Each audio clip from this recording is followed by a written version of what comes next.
இயேசு கிறிஸ்துவின் இன்ப இனிய நாமத்தில் வாழ்த்துகிறோம். இன்றைய வேத வசனம்: தேவன் தம்முடைய ஒரே பேரான குமாரனை விசுவாசிக்கிறவன் எவனோ அவன் கெட்டு போகாமல் நித்திய ஜீவனை அடையும்படிக்கு அவரை தந்தருளி இவ்வளவாய் உலகத்தில் அன்பு கூர்ந்தார். யோவான் 3:16. Today's Bible verse: For God so loved the world that he gave his only begotten Son, that whoever believes in him should not perish but have everlasting life. John chapter 3 verse 16.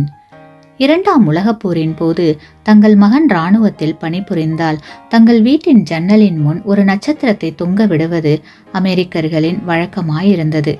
அந்த மகன் யுத்தத்தில் மரித்திருப்பான் என்றால், தேசத்திற்காய் என் மகன் மரித்தான் என்று சொல்லி ஒரு தங்க நட்சத்திரத்தை தொங்க விடுவார்கள்.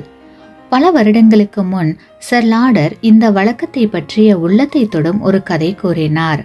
ஒரு நாள் இரவு ஒரு அப்பா தன்னுடைய மகனுடன் நியூயார்க் நகர வீதி வழியாக நடந்து வந்தபோது அந்த சிறுவன், அப்பா, ஏன் ஒரு சில வீடுகளில் ஒரு நட்சத்திரத்தை ஜன்னலில் தொங்க விட்டிருக்கிறார்கள் என்று கேட்டான். அந்த வீடுகளில் உள்ள வாலிபர்களை யுத்தத்திற்கு அனுப்பியிருக்கிறார்கள் என்று காட்டவே நட்சத்திரம் தொங்கவிடப்பட்டிருக்கிறது என்று அப்பா கூறினார். அந்த சிறுவன் ஒரு வீட்டு ஜன்னலில் நட்சத்திரத்தை காணும் போது கைகளை தட்டி கொண்டு, அப்பா, இன்னொரு குடும்பம் தேசத்திற்காக தங்கள் மகனை கொடுத்துள்ளது என்று சத்தமாய் கூறினான். அவர்கள் இருவரும் வீடுகளை கடந்து ஒரு திறந்த வெளிக்கு வந்தபோது வானத்தில் ஒரு நட்சத்திரம் பிரகாசமாக மின்னுவதை கண்ட அந்த சிறுவன், அப்பா, வானத்தின் ஜன்னலில் ஒரு நட்சத்திரம் மின்னுவதை பாருங்கள், தேவன் தன்னுடைய மகனையும் கொடுத்திருக்க வேண்டும் என்றான். கிறிஸ்துவுக்குள் பிரியமான சகோதர சகோதரிகளே, அநேகர் தேசத்திற்காய் தங்கள் உயிரை கொடுத்திருக்கிறார்கள். இயேசுவோ உலகத்துக்காய் தன் ஜீவனை கொடுத்தார்.